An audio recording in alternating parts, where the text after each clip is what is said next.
वाजले तरी यांचा दरवाजा उघडला नाही. आता मात्र लोक दरवाजा ठोकू लागले. काय झालं? दरवाजा उघडा, दरवाजा उघडा. आतमधून आवाज तर येतोय पण दरवाजा कोणी उघडत नाहीये. ही हळूच म्हटली, ओढू नका, थांबा जरा. त्या मित्राला घरात घेतलं. एक गवळी होता. घरात घेतलं तर त्यानं पाहिलं आणि जसं पाहिलं तसं हसायला लागला. एवढा हसायला लागला की हसू हसू त्याचं पोट दुखायला लागलं. आता मात्र की ती जी गवळण होते ती राग पाहू लागली. भाऊजी, लाज वाटते का? आमच्या दोघांच्या दाढी वेणीची गाठ बसली, तुम्ही हसताय. ही सोडवा ना.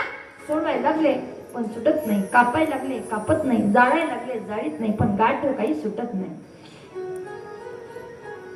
एक म्हणता म्हणता म्हणे तो गवळी विचारू लागला, कोणी केलं असेल हे?